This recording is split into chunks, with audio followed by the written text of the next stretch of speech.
People pay good money to see this movie. When they go out to a theater, they want cold sodas, hot popcorn, and no monsters in the projection booth. Everyone pretend podcasting isn't boring. Turn it off.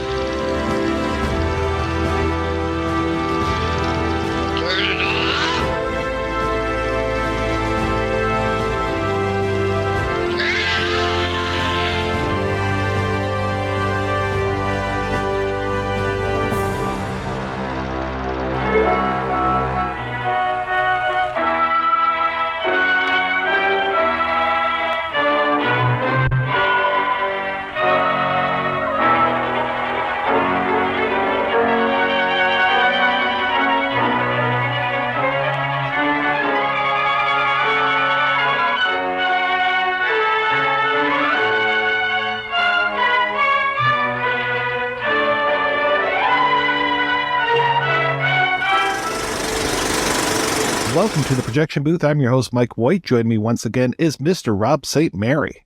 It's all sex and violins, front and center. Also back in the booth is Mr. Robert Bellissimo. Hello, everyone. Bonjour and hola for the French and Spanish fans.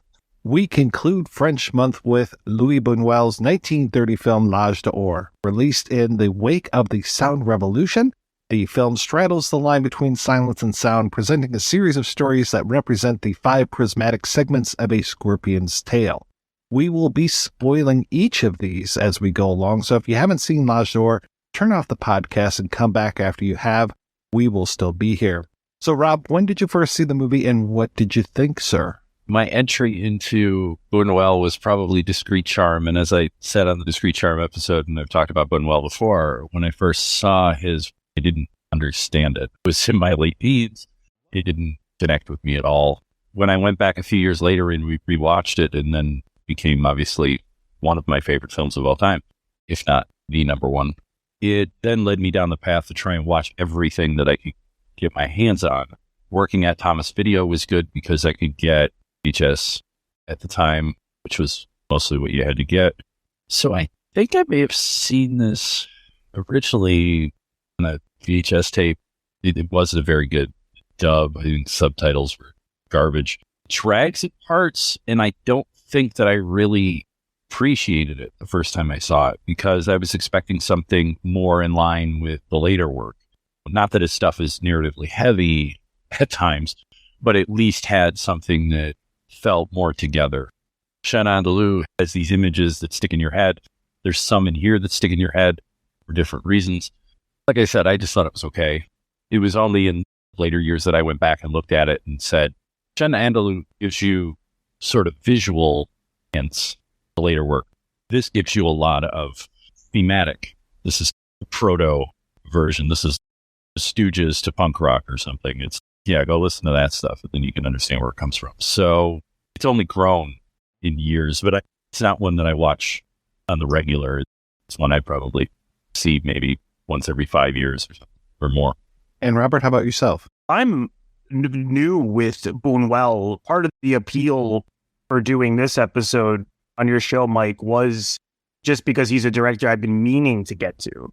And I've seen Belle de Jour and Tristan. I had seen The Milky Way, but he's just someone I hadn't gotten to yet. And so you don't have to know much about Bunuel to know what he was interested in his films, which are making fun of the bourgeois, sexual fetishes, and tearing the religious Catholic Church apart.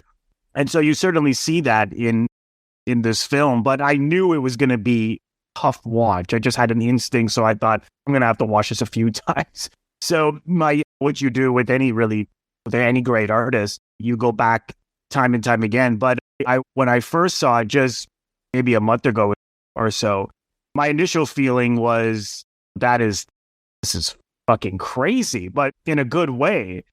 And I just immediately took to it.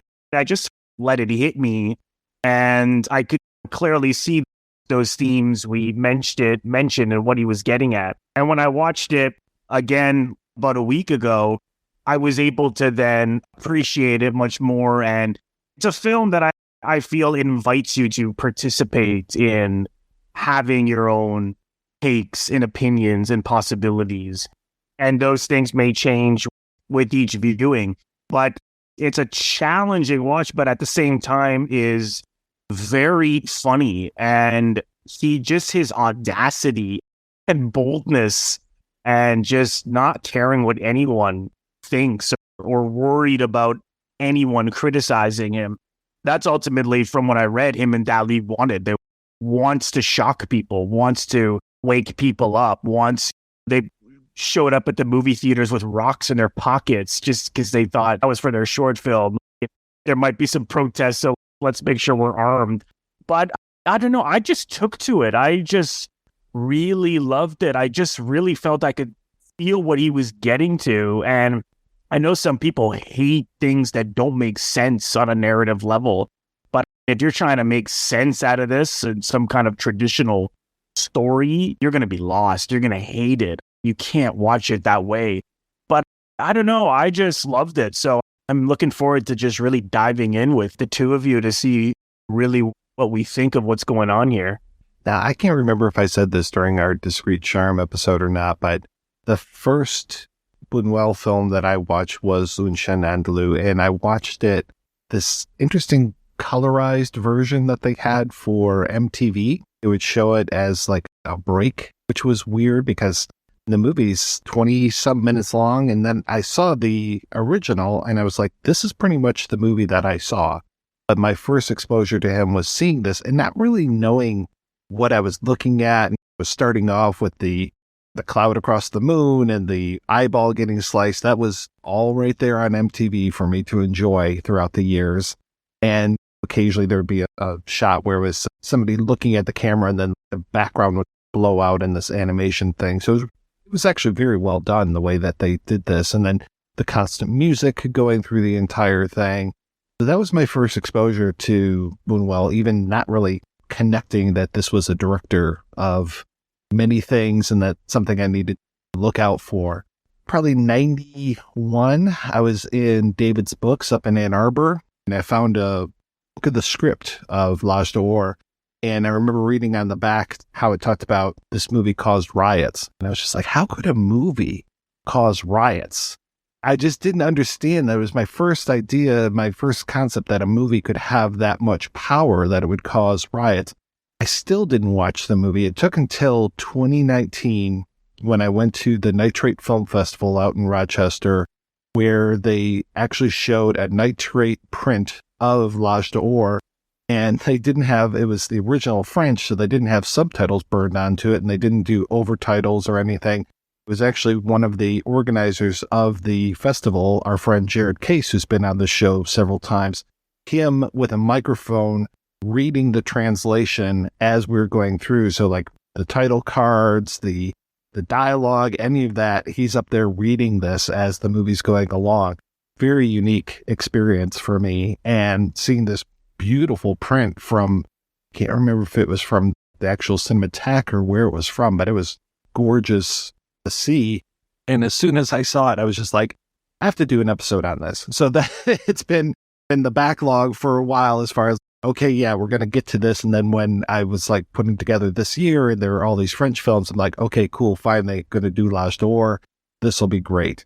And yeah, revisiting this, it's, of course, it doesn't make a whole lot of sense, but that's what I love about it.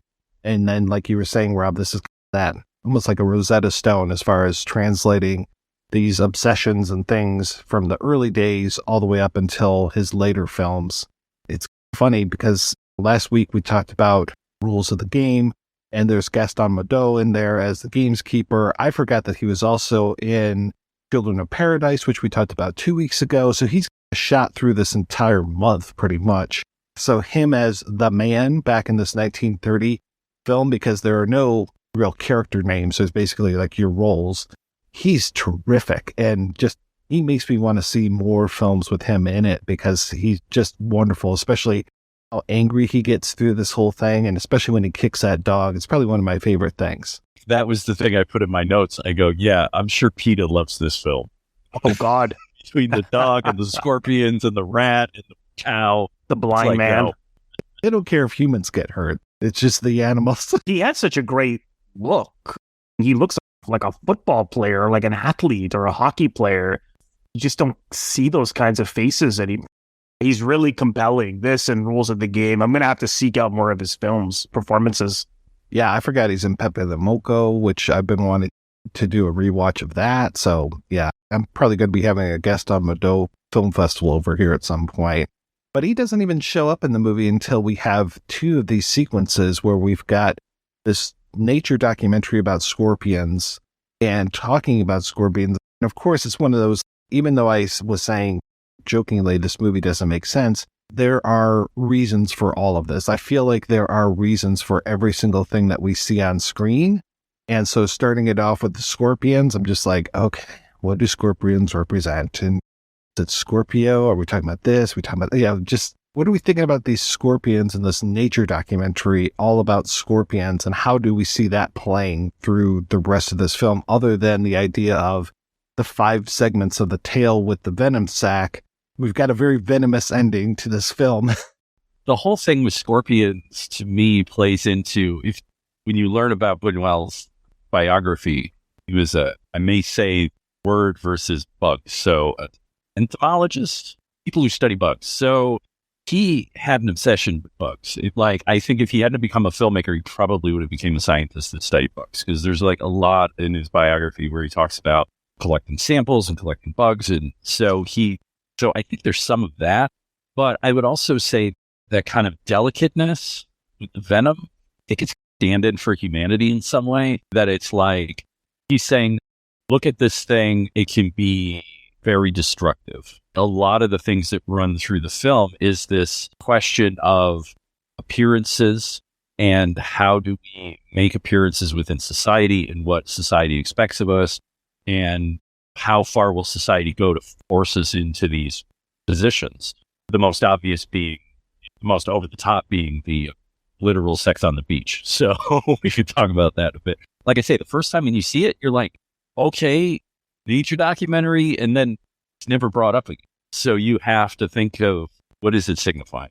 We're no different than these scorpions who can be destructive. He shows he's swallowing up a rat.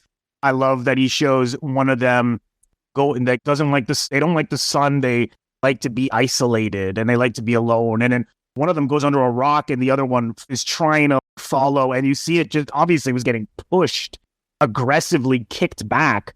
I didn't get a chance to read all of that BFI book that you shared, Mike, but the writer mentioned, I don't know how obvious it is, but 2 of the scorpions look like they're having sex and one of them just rams through them, which of course we see time and time again in this film. So he could be, I think he's saying a combination of this, we are basically, we are animals, but we still have this kind of behaviors, and people hate to think, oh, how can you compare a human to the behavior of an animal? But I think what he's saying is, no, we do behave in this ferocious manner that scorpions do.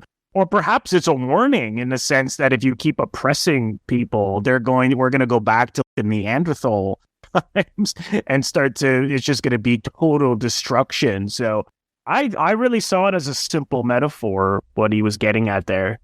The other aspect that I was thinking of that you brought up there, Robert, is the surrealists were about trying to make friends with or accept that which was within us and the passions that we have and as human animal. And so I can see that reading as well, where it's fine by itself. It's only when the outside world comes in and starts playing with it that it's going to attack. So if you allow the creature to live as it is, to be in its natural state, it's fine. It's just don't hit it in that way. And which brings me to, I actually learned to read. So if anyone, it's amazing, almost 3 years of college will do for you in the past 3 years during COVID. This is an ongoing joke for those who haven't listened to my previous appearances on the show.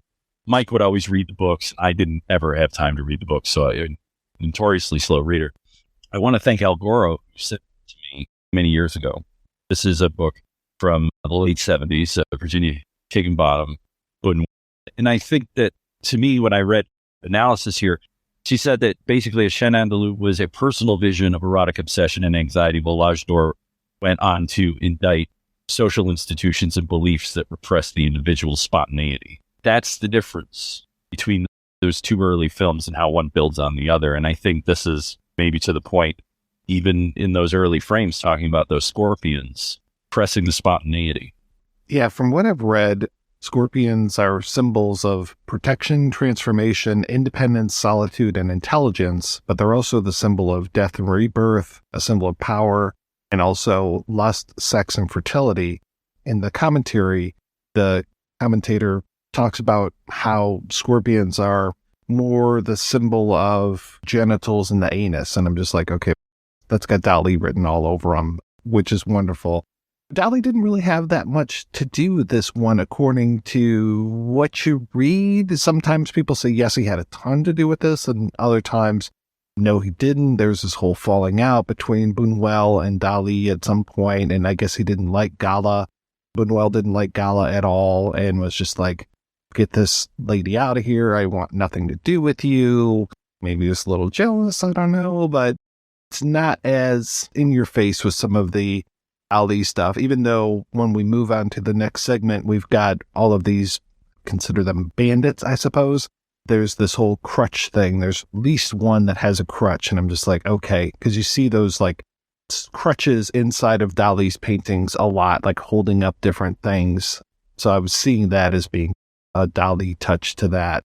But yeah, with these scorpions, yeah, I definitely agree. The whole idea of the coitus interruptus, trying to push the other scorpion out of the way, very pushy with this stuff, and embracing that animal nature and seeing the rest of the people in this movie as scorpions, and just some of the behavior, I would say, is what I'm getting from this early segment. And I like how poorly framed this nature documentary is quite a few times. There's like a lot of times where you can barely see the scorpions. They're down at the bottom of the frame.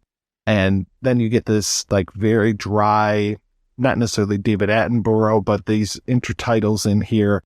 And I like that the last intertitle that you see is, what's it say? It says some hours later. And that takes us to the next section of the film. And that totally reminds me of Un Chien Andalou and just all of those time transitions.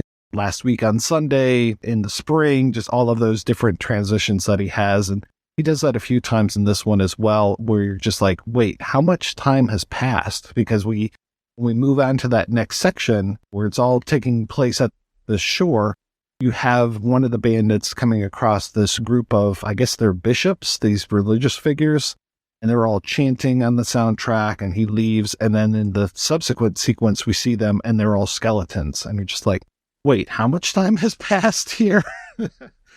And we see the cornerstone for Rome being laid down, and then we cut to quote unquote imperial Rome, and it's basically the modern city. So I'm like, what? Can't really trust to time in this at all.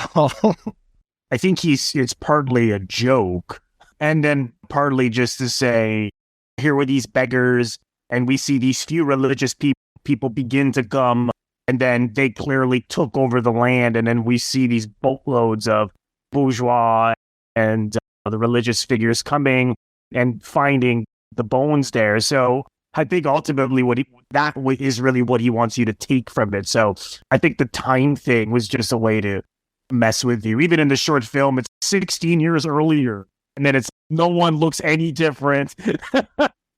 This is what happened, and slowly it built up to Rome, and slowly it came these boatloads of people taking over.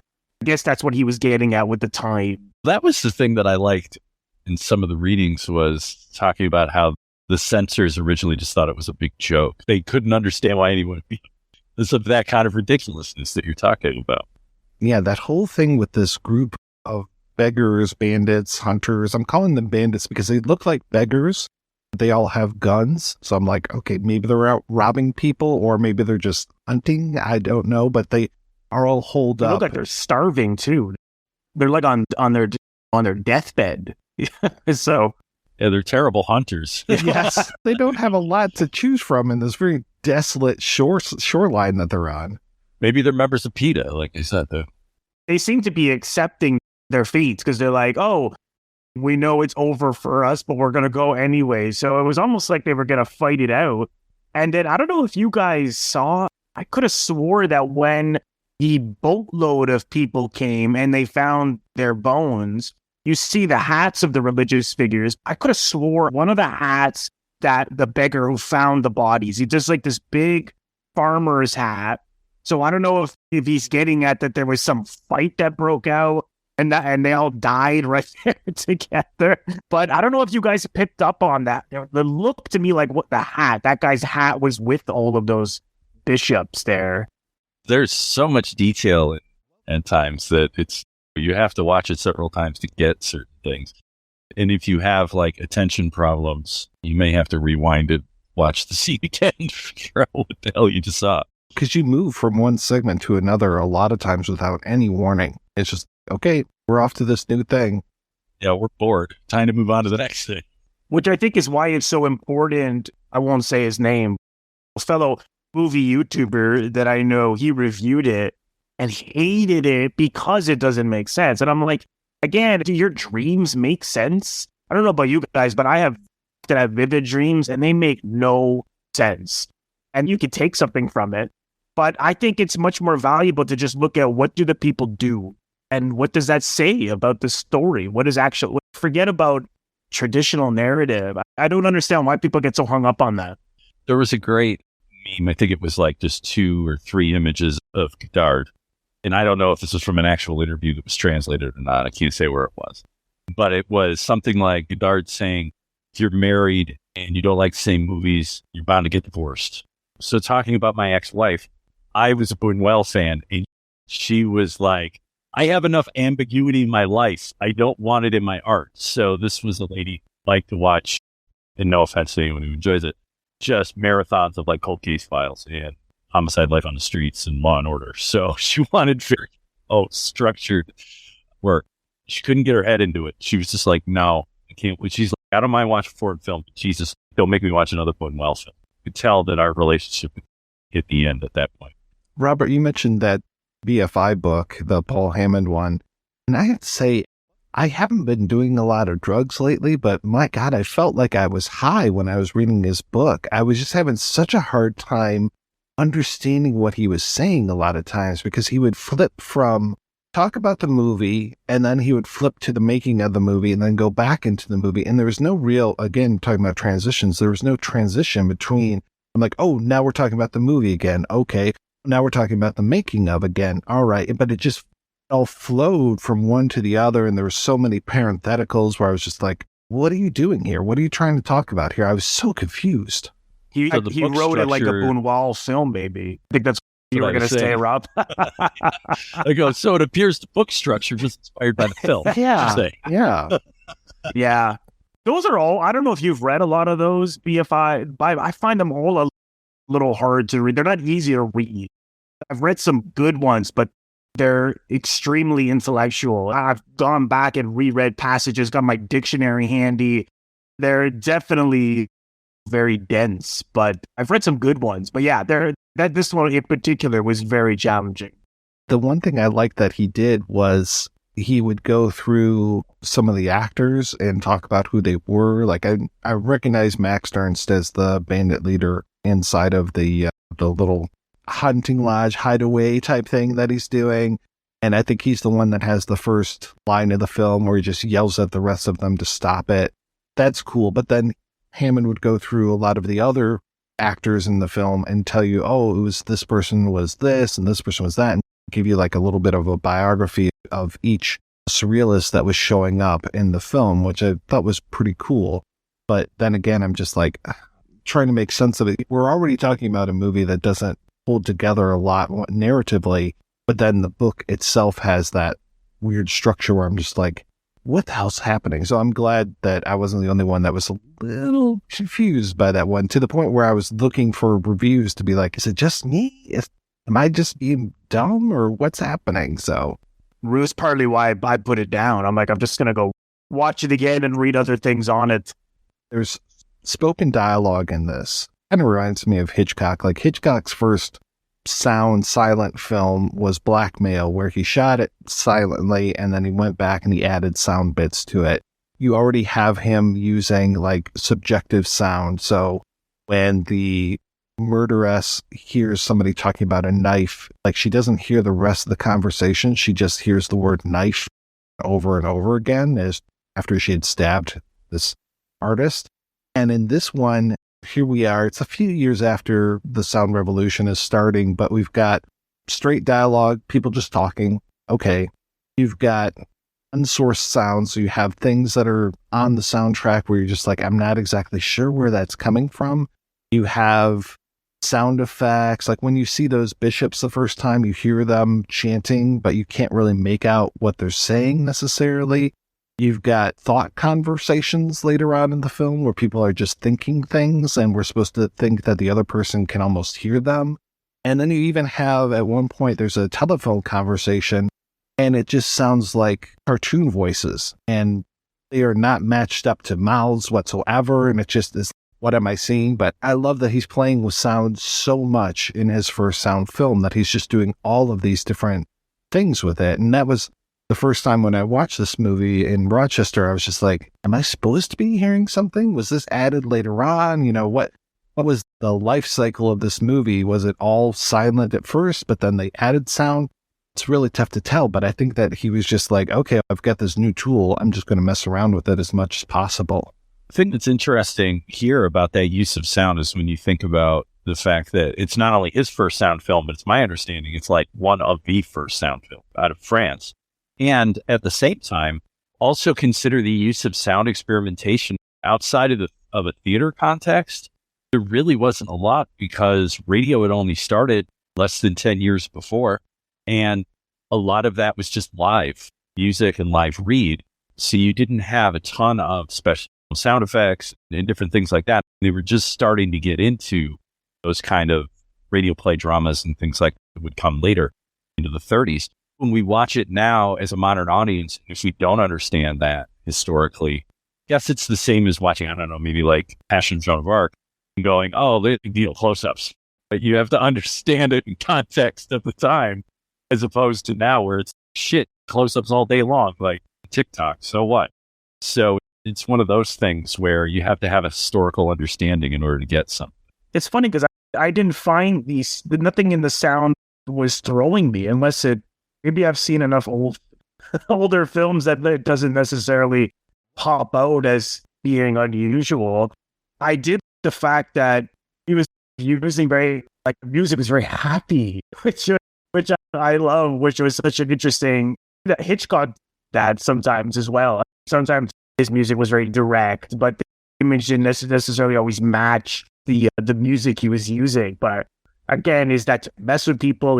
Is that a joke? Is that to make it feel like these things could happen to you? And so, we're used to seeing this happy music on film, so it brings you a little more into it as opposed to being something from a distance or out of a horror film. On YouTube, someone remixed the sound of it, like uploaded. On my second viewing, I was like, I don't remember these sounds. And the whole time it's someone coughing and moaning.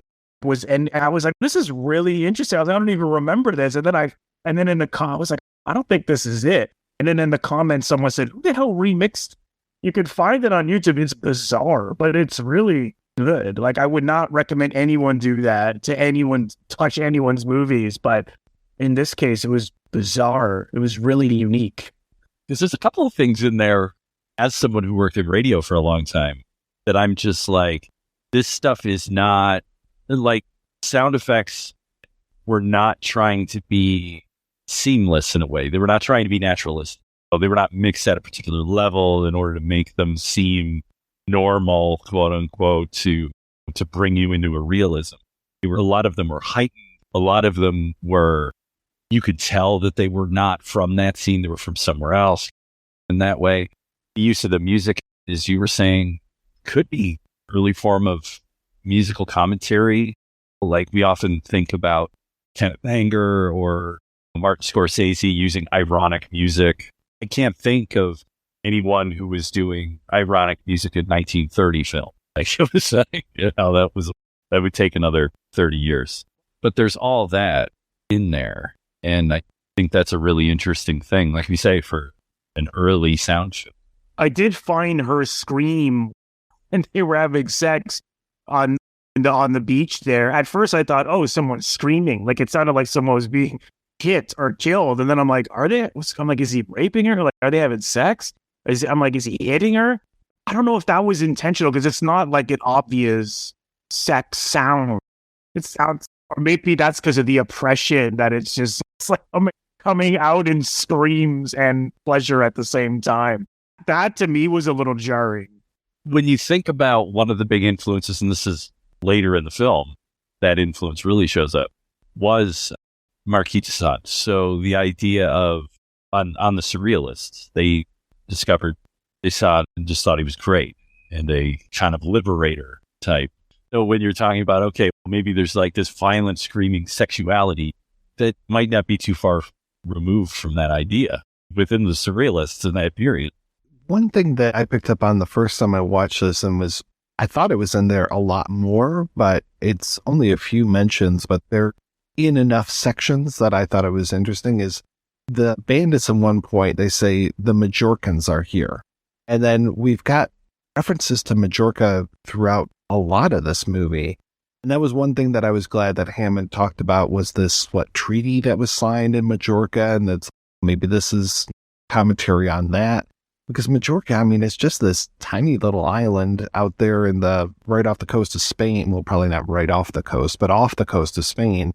And yeah, there's Majorcans come throughout this whole movie. There are little references to Majorca, because apparently all of these people that are arriving on the shore are all from Majorca. And there's a lot of them. Like you said, they do feel like very much an invading force, and they all feel very bourgeois. And that's where we get introduced to Gaston Madot, and Leah Liss is the woman's name, I believe.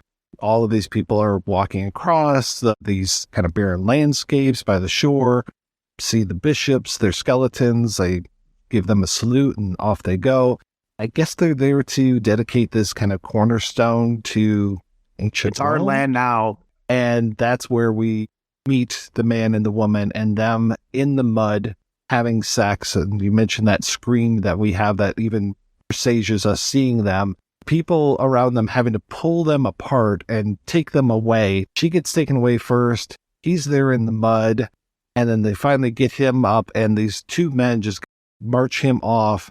And then really for a long time, this movie is cutting back and forth between her and what she's doing, kind of fantasizing about him, and then him being marched by these guys. And yeah, he sees this dog, and this dog just bothers him, and the way that he breaks away from the men to go up and kick this dog. And he breaks away later to smash a bug, and he breaks away again, and he kicks a blind man. He's just this font of rage. Yes, that's the Bunuel meet cute, I guess, because the rest of the film is really a romantic comedy. They want to get back together. So it's like, how did we meet? We were fucking on the beach in front of everyone, and we got really dirty, and then people came and said, no, you can't do that. So trying to get together ever since. There's one thing you didn't mention, is the toilet scene. And I was thinking about this, and granted, we don't actually see it flush, but we hear it. So I remember thinking, everyone's like, oh, Psycho showed a toilet flush of the invasion. So I'm like, maybe Bunuel was 30 years ahead of that.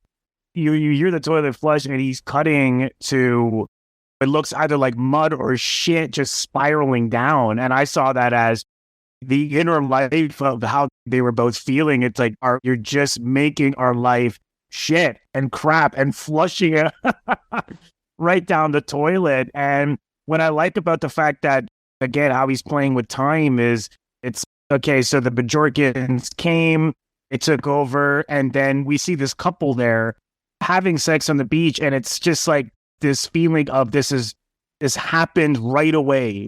Right away, they started to tell people what to do, how to control people. He doesn't gradually work its way up to it. It's like it's happening right now, and it doesn't even feel like they just met there. It just feels like they've been together for years, and I think that's why he had this rage of not being allowed to have sex with this woman. And so kicking the dog, kicking the blind man, squashing the beetle, this has been happening for forever. And I think that's why it goes all the way back to the Majorcans and the ancient Rome, and he's making you feel like this isn't just a few scenes in a month or a week. This is years and years of oppression. And what I also I didn't spot it until this third time I saw it, was the other people that he cuts to gives you the impression that it's not just this couple, it's everybody. Like the one guy, he comes out of like a cafe or bar, and he also has like mud or dust all over his jacket. And then they follow him and he's kicking the violin. And I'm thinking, yeah, so I took that as, okay, so it's not just this couple for whatever reason. It's everybody, down to that conductor at the end who suddenly stops and he's got this throbbing headache. Again, I think he's saying, this is what oppression does.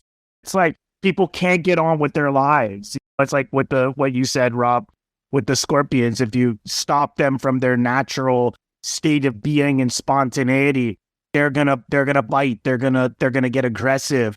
They're not gonna be able to do what they need, what they want to do. And down to that conductor at the end with that throbbing headache. I really like that. I really like that he doesn't just make it all about these two people. It's like everybody's experiencing this. That's also part of it, is that when people watch this, if they're used to conventional narrative, they may go, okay, who is he and who is she and what are their names and what is their backstory? And no, they're just man and woman. They're just humanity. They're not characters. They're symbolic ideas of a larger issue. I love how we have different views of the toilet scene in certain ways, because I thought that was lava. So there was part of me that thinks, oh, this is lava. This is passion inside that's being pushed down or submerged. We have to submerge these things. We have to hide these things. We have to get rid of these things that the outside world says are filthy or dirty. We have to hide them and be clean and respectful. Yeah, I thought that was also lava or mud flow or something. Yeah, and it almost seemed like it was reversed out the way that the footage was being shown. I think there might have been another reverse shot as far as that goes, but like where you see the negative image. And I forgot that they are there to not only that cornerstone, but it's a dedication to the Majorcans who died there in 1930, which is the year that this movie is coming out. And also, while the man is being marched through the city, it feels like they're going to take him to jail or something. He sees a man with a placard and there's a set of legs on there. So of course he's thinking of his girlfriend, thinking of the woman and just thinking of her legs. But there's also another moment where we have this picture of a hand and then he imagines the hand becoming her hand. And this, we're going to talk about wigs and hair and stuff, but we have this kind of mound of hair also in that image. And it's so completely a masturbation image. It's for sure. Undeniable. Even when we see that placard with the legs, it's more like the crotch than the legs is what I'm seeing when it comes to that. And we're going to get her crotch much later on in this film as well. He's just so obsessed with her sex. I think it would be very easy for a filmmaker to have male masturbation, but for it to be female masturbation with the way the fingers are and they're moving, like in 1930, it's like people were really uptight about talking about men, let alone how a woman would. There's your Dali reference, because when you read anything about Dali, he was guilt-ridden, constantly shame and guilt-ridden over the amount of masturbation, and it comes out in his art.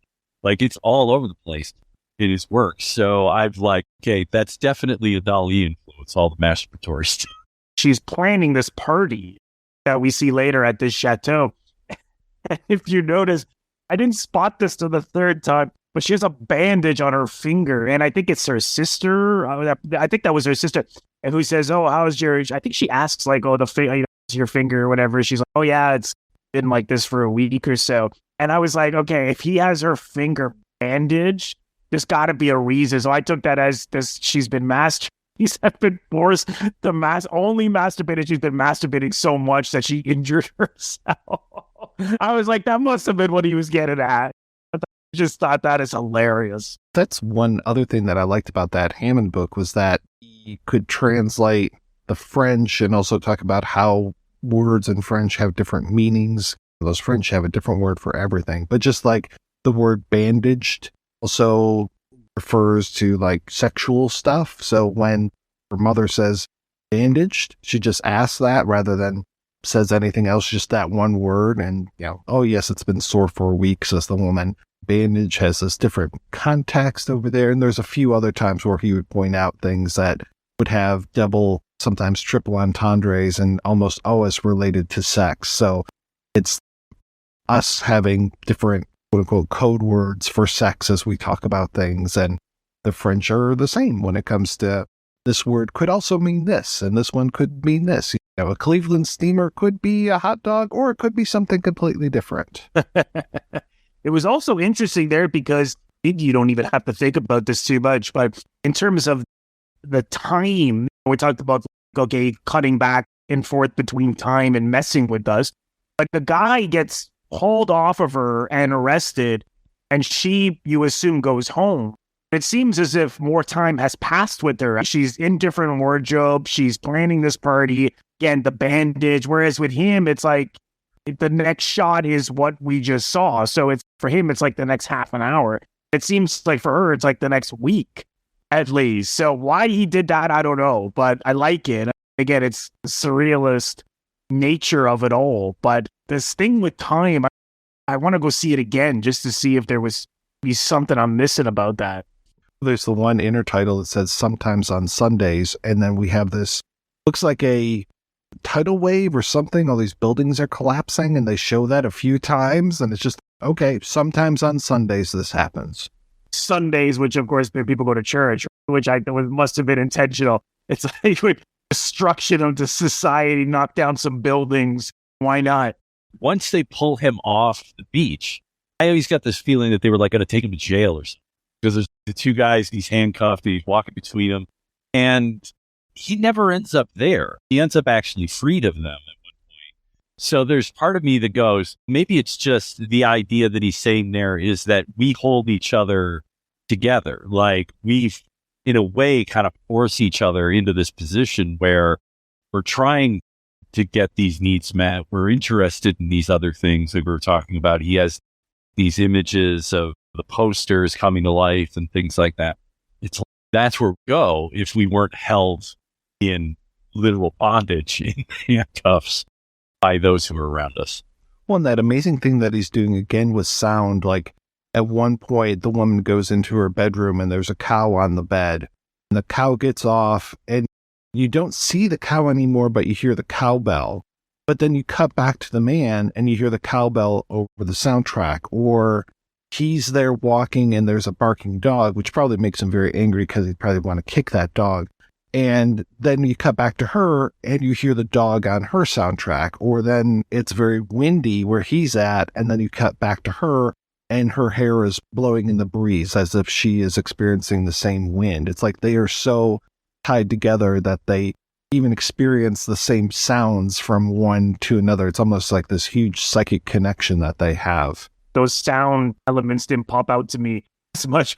Clearly they did, because I was thinking about that as well. Why are we hearing these sounds she can only hear and then he can hear? What you mentioned with the cowbells. How can he suddenly be hearing that if we're cutting back to him? But that's how I took it. It's like they are one almost. They're thinking the same thoughts. They know what each other are thinking, or what each other is what they're both experiencing at the same time. So just interesting because it feels like he's not even separating them in a sense, even though people are trying to separate them. It's like they have this spiritual connection. So yeah, it's really interesting how he did that with the sounds, the use of sound. Yeah. And then we have a flashback because suddenly, out of nowhere, I don't know why the man hasn't done this before, but he's just, hey, wait a second. And he hands them these papers, and then we have a flashback to when he got the papers. The International Goodwill Delegate has given him their degree that he's now on a goodwill mission. And it's so great because the guys are reading this, and the man just basically just walks away from them, breaks away, just like, hey, I'm on a goodwill mission, leaves his papers with them. He goes over, there's a taxi that's pulling up, there's a blind man who's, I guess, maybe waiting for the taxi or whatever, but he goes over and he has to kick the blind man before he gets into the taxi. This guy's goodwill mission isn't working out so well. Yeah, That was the great irony. And what I liked was like, it seemed, maybe he's saying something about politics there too. It's like how privileged they are. It's like they're arresting this guy for what he did, but because it seemed as if he had some kind of political position. Oh, it's like, you're working for the government? Yeah, no problem. You can be corrupt. You can abuse your power. No worries. I was thinking of it, and maybe this is just because, as I was saying, I've been in school too long during COVID, that there's a certain amount of respectability that comes with having degrees or education within the society. So I saw it as he must have passed something. He was given this honor. So therefore, he is of higher status than just an average person. And therefore, he can get away with certain. He's allowed to have a certain amount of freedom within the context of the box that they've given him, which includes being able to basically hate on the people who are lower than him, which obviously a blind man would be, because he's a blind man. So why not kick the blind man? Why not kick the dog? Why not be shitty to the people that have it worse than you? That's acceptable. There's actually there's a documentary on YouTube on Bunuel, and his personality shines in his movies. Certainly, anyone who's watched him in interviews, he mentions I hope I'm getting this somewhat right. I probably should have went back to say what he said, but he mentioned something about not trusting anyone blind or not liking anyone blind. Just think about if they're the ones cutting your meat in the deli. He's like, would you trust? He's like, and that's a surrealist image right there. Blind man cutting the meat. I'm like, okay. Yeah, the blind butcher. So it was funny. It's just when he said that, I thought, oh, no wonder maybe he didn't like dogs either. I don't know. Who knows? Oh. I love that we've been talking about this movie longer than this movie has been running, because we're about halfway through the film just at this point where we get to meet the Marquis of X. And the first time we see him, he's got all of these dead flies all over his face. I love it. And this is the party scene, and the party is really going to take us through pretty much the rest of the movie, other than this denouement, the venom sac, as I mentioned earlier.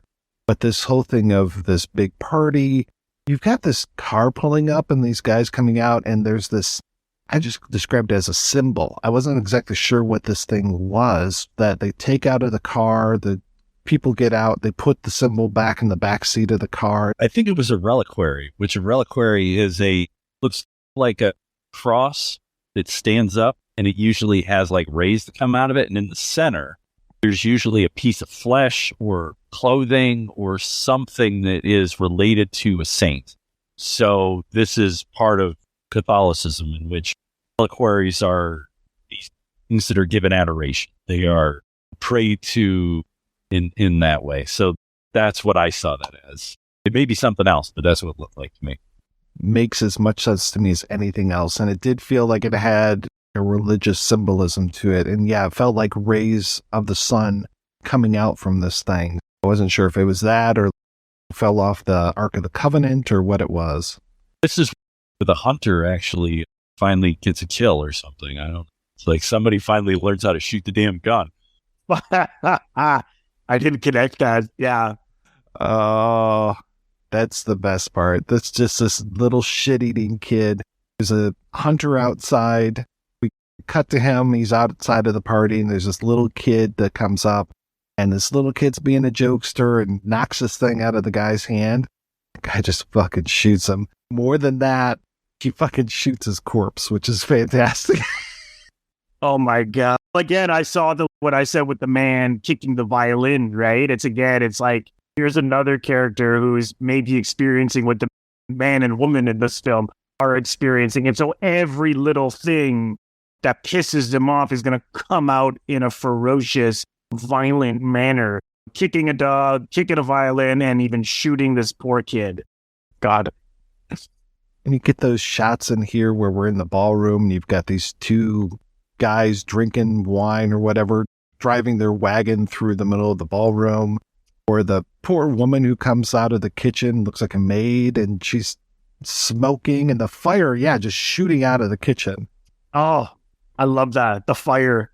No one notices, which again is the apathy from all of the bourgeois. And that's what I took from the flies on the face. This guy can't even notice that there's flies on his friggin' face, just like he doesn't notice the fire. And again, just no one caring or feeling for another. And when they all look at the kid shot, they're like, oh, okay, back to the party. Nobody cares. That's how I saw that sequence, which was, again, funny and certainly audacious. That's That kitchen sequence after the jump, I want to talk about how I see that influenced another scene that I know in another. There's that great moment, too, where the man finally shows up at the party and he's got this dress. And I'm guessing it's the woman's dress, and he is dragging it on the floor, and then through trick photography, through backwards shooting, he throws the dress onto this chair and it lands perfectly there. And then we do a nice dissolve between that dress and the woman who's wearing that dress in the main part of the ballroom. Going back and forth before he goes into the ballroom itself and sees her across the room. You can see the lust on his face. He's trying to get over there, but her mother stops him. Her mother gets him a drink, spills a little bit on his hand. And that's the only time where the bourgeois really react, is when he stands up and smacks her in the face. Yeah. Yeah. You don't touch one of ours. Everyone else is okay. But again, I see this whole thing where they're like looking at each other. And then I think there's like a woman or something that comes over to the woman and starts talking to her. So it's like, this is the polite way in which we keep you away from each other. This isn't the force. This is, it's pleasantries and conversation, all this stuff. Like, how do we mollify you to keep you from the thing? How do we keep you socialized amongst each other? This goes back to the scorpion, right? Like the people coming in at the scorpion as scorpions pushing out of my hole. And I saw the dress as another kink, as another fetish. It's like when you're having sex, you always have these fantasies of, wouldn't it be great if you wore this? He knew she was going to be there, and here's the dress he wants her to wear. So that's how I took that. So he gets kicked out of the party because of smacking her mom, but then he just doesn't really leave. He comes back, and when he comes back, nobody says anything. There's some unpleasant looks that he's getting. There's at least one guy who's shooting daggers at him with his eyes, but they just let him go along. And that's when they end up going out into I guess it's like a rock garden or a topiary or something. It looks like there's a little bit of a edge maze happening here. And then so much of the rest of this film is them in this area and then going back and forth, because that's also where we've got the music is starting. And you talked about the violin being kicked down the street. There's this whole thing about this, looks like some sort of like a monk or a priest or something, that he's really good with the violin. But then I think there's 4 of them in the band itself. They all are dressed the same. It reminds me of those 2 priests that are being pulled on the back of the piano in Un Chien Andalou? They're there, and we keep getting close-ups of these figures in the orchestra going back and forth between them and then the conductor. And yeah, we'll definitely talk about that conductor in a bit, but we've got that amazing scene of them, the man and woman, sucking on each other's hands, and this bird trilling on the soundtrack. And then the one thing that when I saw this the first time, I was in a theater, so I couldn't say, I got to rewind that. When suddenly the hand is caressing her face, but then you realize it doesn't have any fingers. And I was like, oh, okay. Did she eat his fingers? But then later on, he's got fingers again. It's kind of like how that bandage appears and reappears. I saw that as he couldn't eat because they've been separated for so long that it's now it's not working out. It's not going to feel good. It's like he's down to the fact that he's lost fingers. And maybe that goes back to the sore thumb. He's had to now masturbate too much that he's lost his hand. Could be a castration fear. They have their fingers in each other's mouths, and then the fingers aren't there. It's vagina dentata kind of thing. Oh, she's want this, but I'm afraid that she's going to take away my power. So there's this way in which they have to negotiate themselves outside of the context of what the society says and their own mental issues. And then right after this, I know it's Bunuel's foot of the statue. I go next to Quentin Tarantino Bunuel is the king of the foot fetishists on film throughout his films. It starts here. I can't remember of a foot scene in Chien Andalou, but it definitely starts here, and it goes on and on through his entire work. I love that scene because it's relatable in the sense of, I don't know about you guys, but it's sometimes you're just trying to get with someone. And so it's building in your head, and it's the imagination is so strong that you think it's going to be the greatest sex of your life. And then when they finally have the time together, they're disappointed because, again, the oppression, it's like it's been now as a result, it has been built up in their head so much. So they at first can't even get comfortable. Their heads are hitting together. They hear the music, which stops them. And even when they are kissing, it's like, oh, this is a little disappointing. And so that's when, oh, look at this toe. Maybe we'll bring this into this. And it's just, again, it's outrageous. But I think he was really getting at something at the core. It was very emotional, I felt. And just the power of the imagination of how, when, particularly with sex, when it's you're waiting and finally it can be disappointing because the fantasy is always stronger sometimes. Whereas if they had sex right away, then maybe it would have been the best sex ever. But it goes down to that being forced apart. Yeah, him staring at that toe. And I appreciate that he seems to be so fascinated by that toe, but then she's the one that starts shrimping it. Yeah, I love that. He gets called away. The Minister of the Interior is on the phone for you, sir. You have to improvise with what's around. And I love that she clearly masturbated and got herself off. So when he comes back, she's like, I'm tired. I just want to go to bed. Even that image of suddenly he's seeing her old.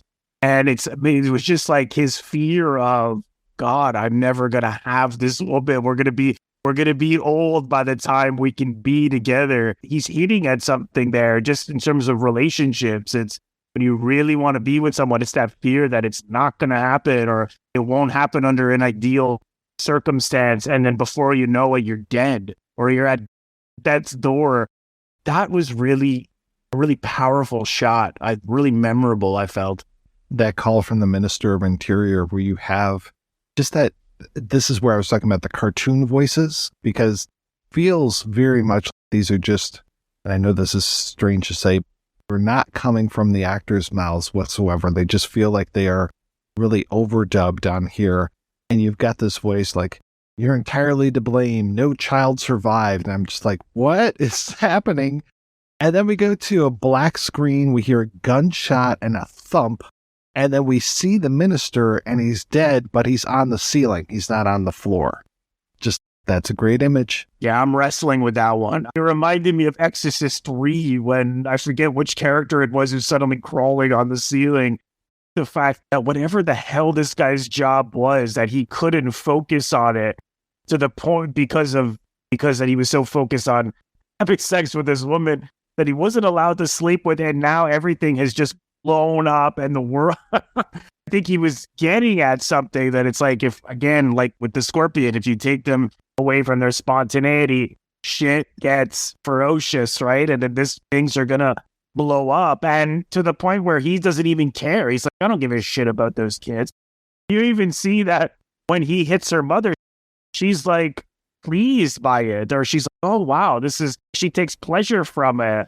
I just took that as these warped reactions that we have when if someone beats you down and beats you down and beats you down, and then you see them get beat up, it feels good.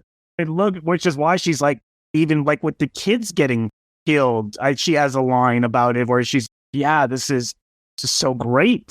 It's just, it fucks people right up. He even mentions later on when they're having these kind of thought discussions, I think he says, what joy in having killed our children. This is 1929, 1930. And as we've talked about a few years later, when we get into the Universal horror cycle, there's all of that residue of World War I. What a joy it is in killing our children, sending these young kids to die in a trench out in the Western Eastern fronts.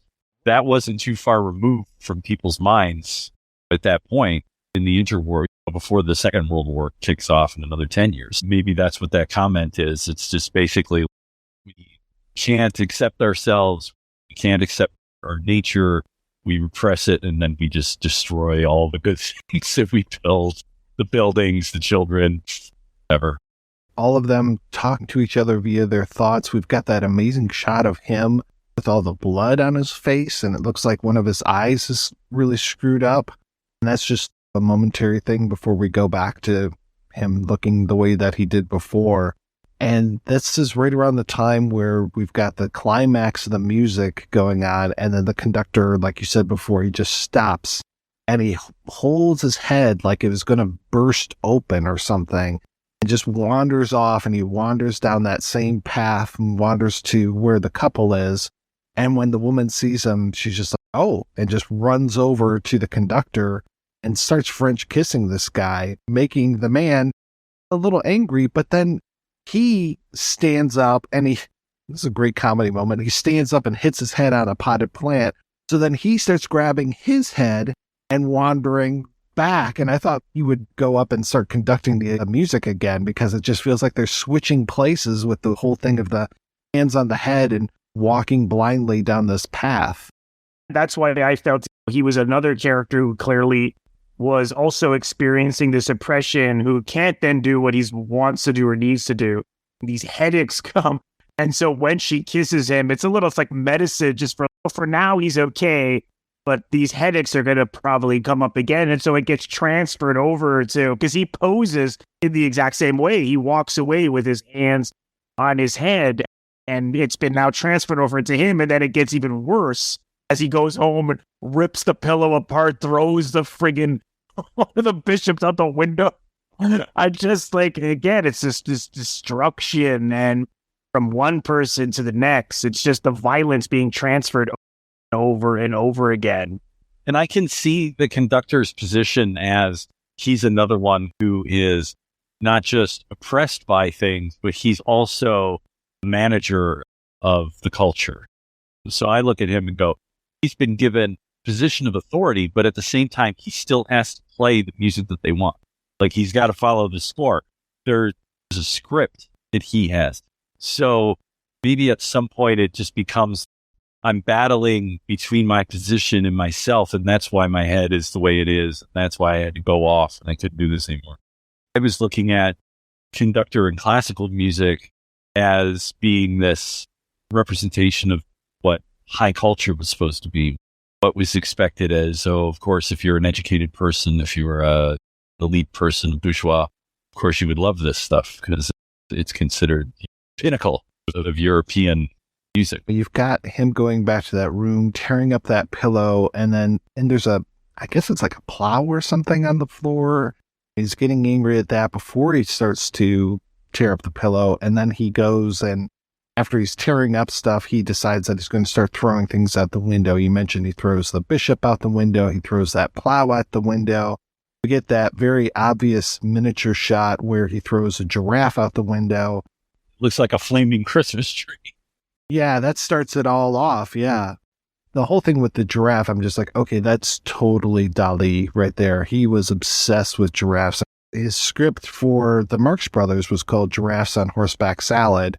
There's the burning giraffe painting. Giraffes just show up in a lot of his work. It's one of those, no offense to giraffes that are listening to this, but giraffes are ridiculous looking animals.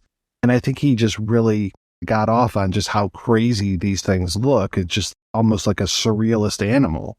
I think that's part of it, but I also read again, this may be a masturbatory thing in that Dali had erection issues. So I think maybe the long neck of the giraffe was considered stand-in for a very well-endowed erection. I saw that as a connection to the cow in a sense, because here's these people took over the land and built up all these chateaus. So now these poor animals can't even be in their own habitat, that they got to live in this fucking chateau.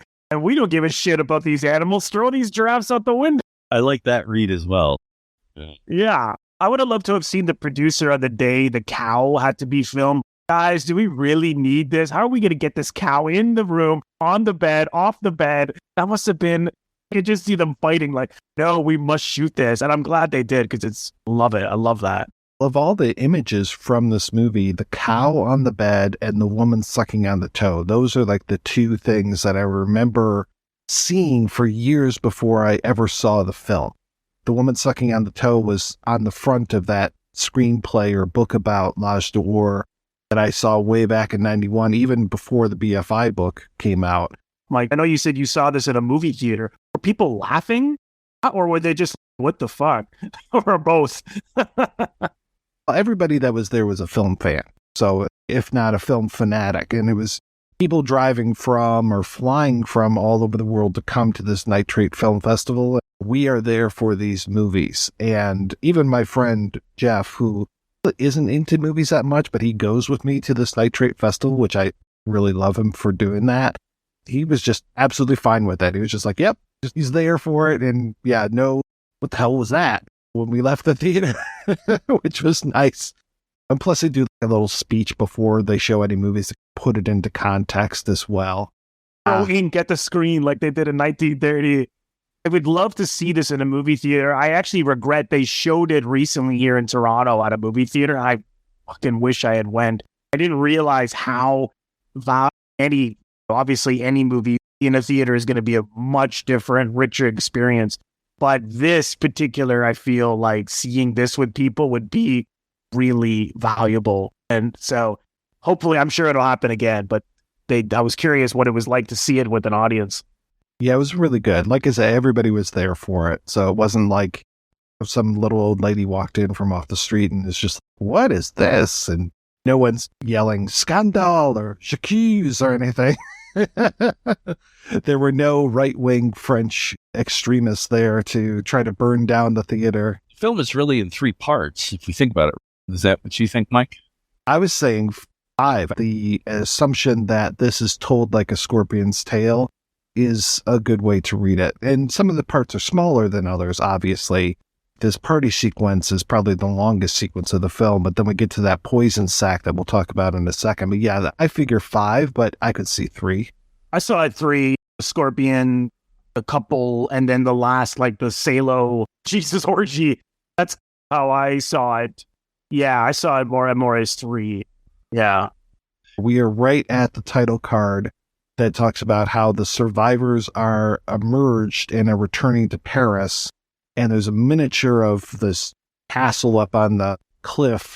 And then we get more of this title card. And actually, it's a scroll now at this point. And it talks about how 120 days earlier, these 4 godless scoundrels locked themselves in this castle to indulge in bestial orgies. We are right there in Desaad territory with this. And I love how the door opens and the first person to leave is fucking Jesus Christ himself. Just this beatific, has that kind of far away look in his eyes as if he must have really gotten his rocks off really well in that orgy. He had a great time, which, oh my God. But I can't bring myself to see the Pasolini. I love Pasolini, but it looks like really disturbing. I can't bring myself to say, but that's the same story, right? I have to take it from the same story. It's one of our favorite episodes. Or as I like to call it on our episode, children's programming. We'll make sure to link that one if people want to listen. Apparently, Roger Ebert died he couldn't bring himself to watch it. He just thought it looked like, not that he didn't think it was going to be good, but I think he was afraid of it. That's how I feel. Like, I'm like, I can't go there. I can't. The clips I've seen look, oh God. I was definitely afraid of it for a long time, and then I watched it, and then it, as I talked about on the episode, it kind of reminds me of Francis Bacon painting, or there's another painter, Jerome Witkin, who does these really dark scenes, and I'm like, I don't mind going to a museum to see those paintings, but I don't want them over my couch.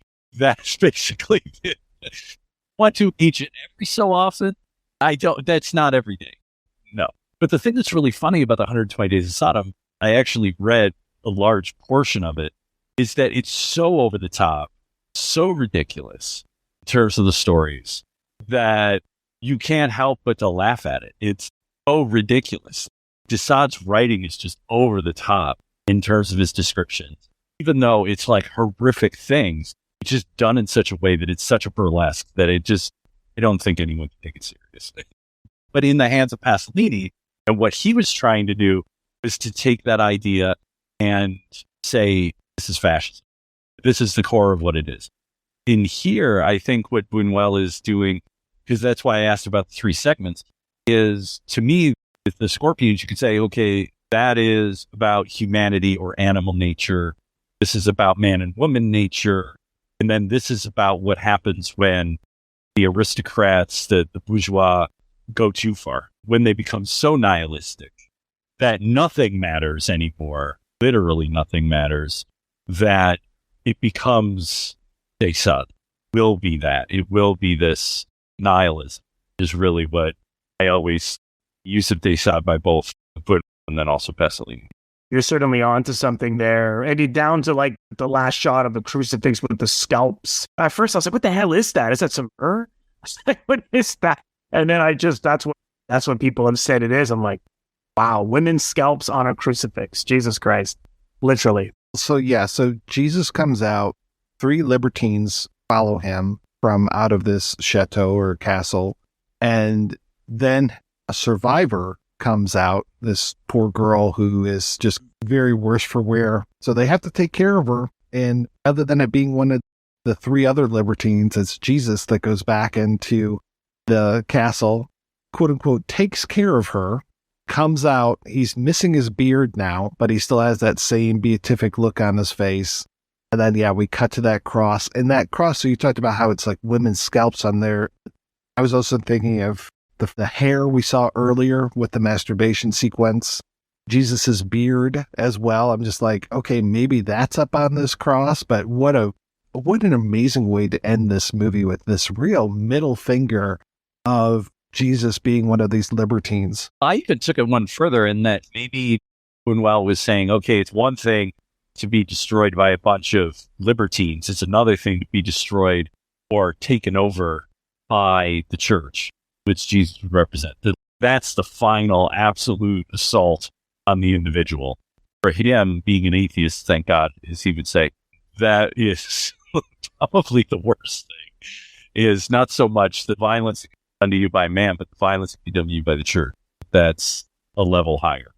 I was still wrestling with what this was, why he suddenly went to this, but what you're both saying makes a lot of sense to me. And again, just the audacity, in a good way, these Bunuel and Dali to do that. And even if someone did this now, it would be, I think you'd get the same reaction, if not worse. It's quite something. All right, so let's go ahead. We're going to take a break, and we'll be right back after these brief messages. Build your collection of cinematic classics. Now available for the first time in stunning 4K Ultra HD, Academy Award winner Humphrey Bogart in The Maltese Falcon, Academy Award winner Paul Newman in Cool Hand Luke, and iconic James Dean in Rebel Without a Cause. Be sure to go to www.wb100, that's wb100.com, and pick up the 4K Classic Movie Bundle today. All right, we're back, and we were talking about L'Âge d'Or, and Bobby mentioned before how this is the opening salvo here from Mr. Bunuel. Of course, we had one Chien Andalou, which had a lot of stuff, but I would say that's really more Dali and Bunuel, whereas this one feels more, I would say like 90% Bunuel and 10% Dali, but what are your thoughts on that? I definitely see a lot of the through lines in here in terms of his later work. There is party scenes, those preclude things such as Discreet Charm, Sermon of the Angel, even some of the other films. You could look at the whole thing with Jesus with the beard, without the beard, as the Milky Way. You can see there's different things in here that come up again and again. Foot stuff, it's all over the place. There's so much foot fetish stuff. Like I was joking about Tarantino and his love of feet. Bunuel was there before, and he did it in a much artier way. Tarantino did it for no reason other than that he likes. But I actually think Bunuel liked feet too. So I'm not knocking him for it. It's just that it was more subtle to me to actually notice it in Bunuel's work. I actually had to go back. I was watching it and go, okay, there's that again. There's the shoes again. There's all these. But to me, a lot of the early kind of proto social commentaries. He obviously taking apart the bourgeois, the church, the clergy, all the way up until his last film. You look at That Obscure Object of Desire is all about people wrestling with sexuality, people wrestling with their attractions. How do they engage those? This was made in 1930. For the next 47 years, the man basically was making, you want to talk about auteur theory, it's in there in terms of thematics. One of the things I thought was interesting, like I said, since I learned how to read over the course of COVID, went back over My Last Sigh, and there's a couple of things in here. You were talking about Gala and Dali, and he talks about here, and he says how basically when Gala came into his life, just everything was over. It says, our ideas clashed to such an extent we finally stopped collaborating on L'Age d'Or. It was a complete metamorphosis. All he would talk about was Gala. He echoed every word and utterance, and you just got more and more tired of dealing with him. The thing that I like here is, so L'Age d'Or was actually made as a gift by a count, nobleman, basically a member of the bourgeois, as a gift to his wife. And he would do this every year where he would hire an artist to make something. And typically before this was sculpture, paints, whatever. So he started making these films, and he was invited to this dinner where he met this guy, and he was told, okay, here's our proposal. He said, you can make a 20-minute film, have complete freedom to do whatever you want, with only one condition. Stravinsky has to write the music for it. Sorry, I replied. You can imagine me collaborating with someone who's always falling on his knees and beating his breast? That's what I was saying about Stravinsky. His reaction, totally unexpected. He goes, you're right. You and Stravinsky would never get along. Choose your composer, make the film you want. We'll get something else for Igor. So basically, he was left to go do whatever he wants. Now, I think to a certain extent, maybe the conductor character is also Bunuel poking at Stravinsky as well. It's interesting that you say that, Rob, because when I was talking way back at the beginning of this episode, when I read about L'Age d'Or causing a riot, the other piece of art that I thought of was The Rite of Spring, how that also caused a riot. So that's funny that they almost worked together, these two very controversial figures. Yeah, and Stravinsky in that period was like the punk. He was like the rock star. He was this guy who was taking classical music in a direction that the people who thought, oh, you can't do that. He was just taking it in directions. I mean, go listen to The Rite of Spring, which was actually a ballet as well. One of my favorites is The Firebirds, amazing piece of modern classical music. So it's interesting to me, like how, like I said, Stravinsky is mixed up in this. And I go, maybe he's making fun of Stravinsky in some way with the conductor. The other thing here, it says, in its final version, the film ran about an hour, much longer than Chien Andalou. Dali gave me several ideas. One of them that found its way into the film was a man with a rock on his head walking through a public garden. He pauses at a statue that also has a rock on its head. Oh, yes. I forgot about that. Looks like an American movie, he told me, was Dali's idea of a compliment to it. Undoubtedly, from a technical point of view, that it was more put together. He later says his intentions in writing the screenplay were to expose the shameful machinations of contemporary society. For me, the film was about passion, an irresistible force that thrusts two people together, and about the impossibility of ever becoming one. Oh, yeah. After they made the film, it said, apparently the church threatened to excommunicate him. This was the aristocrat who gave him money. His mother had to go to Rome to negotiate with Pope. Like Chien, L'Age d'Or opened at Studio 28, where it played to packed houses for 6 days.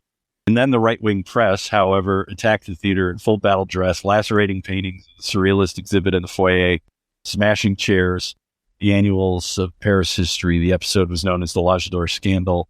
A week later, police chief Shep closed the theater. The film was censored. It remained so for 50 years. So this book was written and released in 1982 or 3. It was only seen in private screenings and in cinematheques, and then eventually opened in New York in 1980 and in Paris in 1981.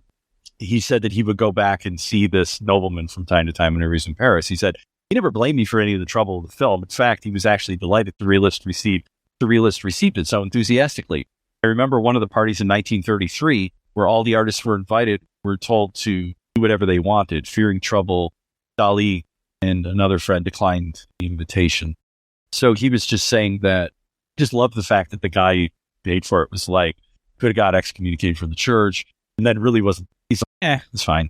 I'm not too pissed off about what happened. Hey, it happens. Documentary I saw, you mentioning that people didn't see this for 40, 50 years, that they showed on the documentary, maybe you guys saw it, but some of the people who worked on it, they brought them to see it, and it was so fascinating to see them watching it after 50 years for the first time, because they literally cut from the movie to them just watching it, which must have been like surreal in a sense that now, like, they probably never thought they'd ever see it again, and how they commented on to them how well it still stood up. So it's an interesting documentary that you could find on YouTube. And I don't know if Bunuel actually ever saw the film again, because he said in the book, which for those who don't know, the book was basically, it was written by Jean-Claude Carrier, his collaborator, but he didn't take credit. He basically just interviewed Bunuel and then wrote it. But it said in there, in that section on L'Âge d'Or, that basically he has memories of it, he has memories of making it, but I haven't seen it since the premiere. And so this book came out right around the time he died. So there's part of me that thinks maybe he never saw it again after it came out and then was banned. One of the things that I think's funny when we talk about also, again, influence on Bunuel is in Diary of a Chambermaid, which he made in 63, 64, I believe. The final scene, because this takes place in the 20s, right around the time, the 20s and 30s, right around the time of L'Âge d'Or, is the final scene are the fascists marching. And he's got this guy who's screaming, Viva Ship, over and over again, which is the name of the police commander who ultimately banned L'Âge d'Or. So to me, I think that's Bunuel, like, having fun and giving the finger to those who censored him so many years ago. That was such a great film. Also, I just saw it and loved it. That's a film you got to go back again and again, because there's so much going on. It's a tough watch also. But I was also thinking about beyond influence of, you can trace back to this film, everything that kind of comes after for him is the influence of this film onto other pieces of film that we may know. And the first one that kind of stuck out to me is the fingers. And the finger sucking scene feels like John Waters' toe sucking scene in Pink Flamingos. Oh God, yeah. I haven't seen that yet, but I haven't seen that one. Oh, you were in for a treat, my friend. He's another guy I don't know very well. But it just reminds me of that same kind of something that's not typically sexual being sexualized in that way. The other thing that I was thinking of is that scene with the kitchen, with the fire. It's almost beat for beat the same as in Brazil, where he goes to have lunch with his mother, and then boom, the bomb goes off, and the kitchen doors fly open with the big blast of fire. And then it's like, oh, everything's fine. Keep eating it. We'll clean that up. So to me, it almost feels exactly the same staging. Like, it could even be shot for shot against each other, because the framing really reminded me of that blast of fire out the kitchen.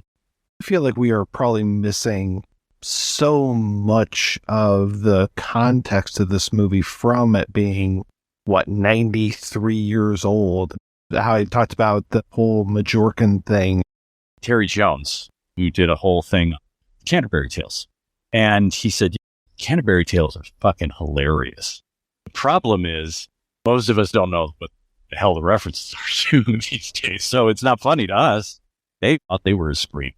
For us, being able to get as much as we can, and then also having a historical thing. When I think about movies like this, when we talk about historical references or the jokes or whatever, it's almost like back in the day, you were talking about watching the version of Vishina and Baloo on MTV. One of the things I always liked, because I was a fucking nerd, was pop-up video over on VH1. I always thought it was interesting. Put the little things in, point at various things, but annotate it and look at things. It almost feels like you would need something like that for this. The only connection between these two was that Bunuel edited a version of this film when he worked at MoMA. Is I was thinking about the Triumph of the Will. I own a copy of Triumph of the Will that is a copy that was a fundraiser for the Holocaust in the U.S. And there is a historian commentary track, and there's also there's like a subtitle, I think, that can come up that will point to you as to who certain people are. Because if you're not that hip to understanding who all of these guys in the fucking Third Reich are and what their positions were and why they fucking matter, all you know is Hitler. You're like, hey, there's Hitler and there's Goering and there's fucking Himmler. Yeah, like you might know like the top 5. And so him going, okay, this is why he matters. And this is, when he's talking about this, he's talking about this historical. So there's all of these things that just an average person watching it just may not get. And so maybe what would be good, sadly, like I said, I watched this on YouTube, and I know that I used to have a version that I think Kino put out maybe 20 years ago on DVD. And to be honest, the YouTube version didn't look much better than the Kino version. I would love to see them take that copy. I'm willing to bet maybe that's Alma's copy or something that you saw at the Nitrate Festival, and to have someone really transfer this and clean it up. I know there's no money in it because there isn't, but it would be great if somebody could do a really nice version, really clean it up, beautiful scan, and to have someone do that context to really give us an understanding a little bit more in it. At the same time, I do think that Bunuel a lot of times was very much against explaining his own work. He hated that. He was like, don't ask me what it's about. You figure it out. It's the eye of the duck. Not to put anybody down, but the commentary track for this off of that Kino disc, it only runs approximately 26 minutes. It's not the first 26 minutes either. He just dips in and out throughout this whole thing. And you're just like, this movie's only 60 some minutes long. He does a good job with what he says, but it's just, no, I want to talk the whole time. Like, I feel like I would get fired if I did a commentary track for an hour-long movie and only handed in 26 minutes. That just doesn't work. Give me the stuff that we've talked about. Give me, his future stuff, how this influenced things later. Give me more of that relationship with Dali and Gala. Give me more of, oh, this is Max Ernst, and this is this person, and this is this person, and how they all relate. We get a little bit of that story but we don't really even get the whole thing of the reaction to it. As I was watching it again yesterday and listening to the commentary, I'm like, is he going to talk about the riots? Is he going to talk about the reception of this film? He never does. It just kind of ends. Go, okay. There's a place not only just for a film historian, but also for a historian of art movements and surrealism. Because one of the things that you read about when you talk about this film is the shift where surrealism went from the internal to the external. And there was a lot of debate on that. There was a lot of splintering in the late 20s and into the 30s, where there was a lot of people who, I think this is give you a similar movement that I know a decent amount about from my own research, is like punk rock, where there were those who go, no, punk is your own thing. It's for you. Fuck the establishment. Fuck the order. Fuck everything. Who cares about that? We're not engaging that. This is just about me and my own thing. And then there were those that go, no, it's about this, and then being political. It's about this to fix that out there. So there were these splinterings within surrealism where there were those who were like, no, we need to maintain what the purity of the surrealist movement was. And then there were those that said, no, we need it because we're seeing the rise of fascism. We're seeing authoritarianism. We're seeing all of these things.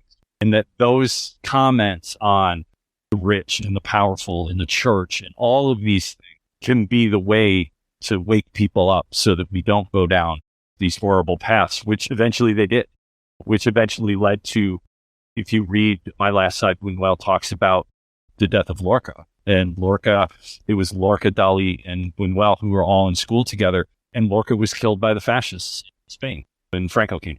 So that loss for him was so profound.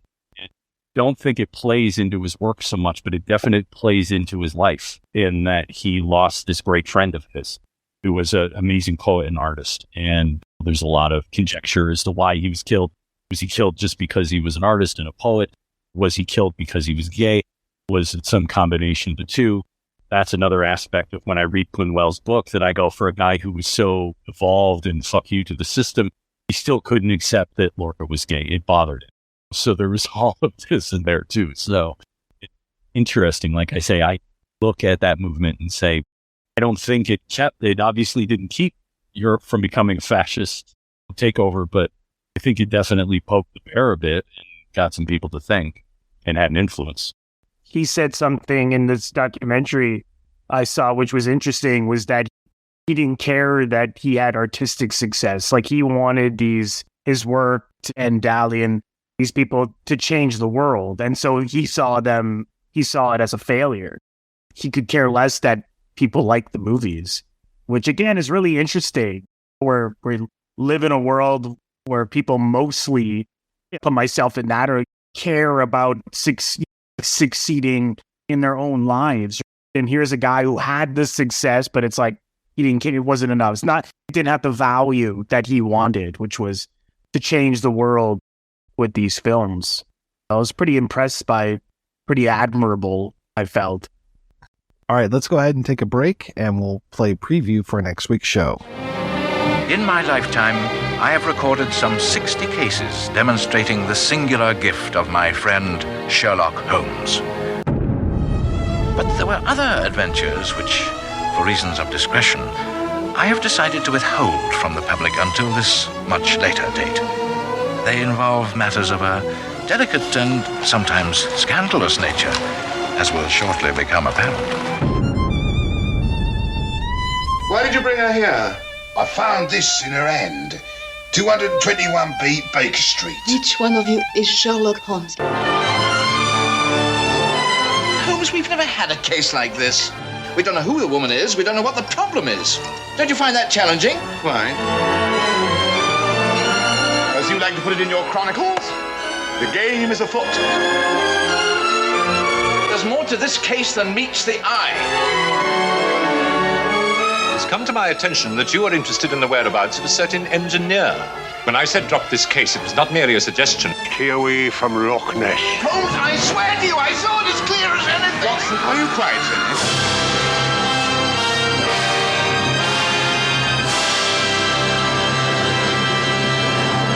That's right, we'll be back next week with a look at the private life of Sherlock Holmes, which kicks off a whole month of discussions all about Sherlock Holmes's career via 70s incarnations of the Master Sleuth.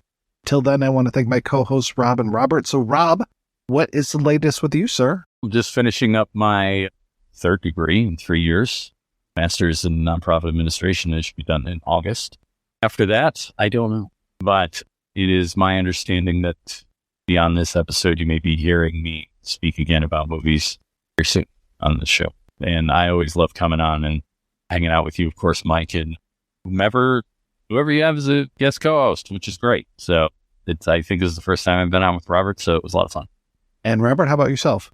I have my YouTube channel, which keeps me busy on my exploration of film. So if people want to check out the vlogcast, I suppose, or vodcast, I suppose you call it, if it's video, it's www.youtube.com/Robert Bellissimo at the movies. And I'm also on Twitter at RB at the movies, a little different. And Instagram and Facebook is the same as the YouTube channel at Robert Bellissimo at the movies. So I do about 6 episodes a month with guests where we just do deep dive explorations similar to Mike. And just exploring storytelling on film in general is the focus of the podcast, as well as interviews with people who work in film and television and theater.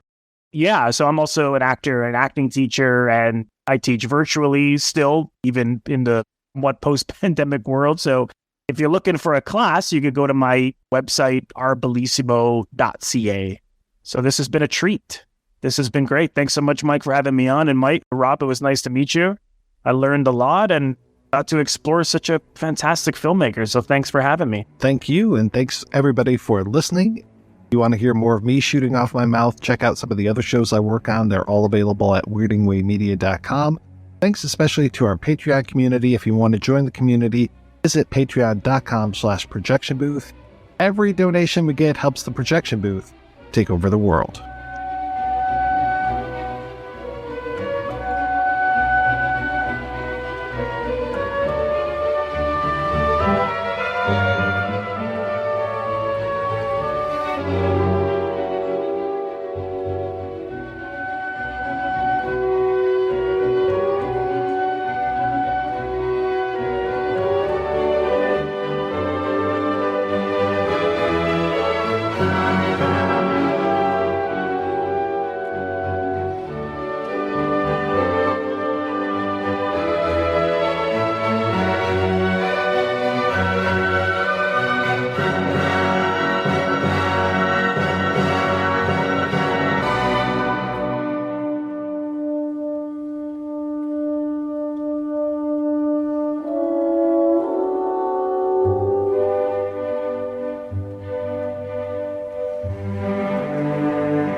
Bye.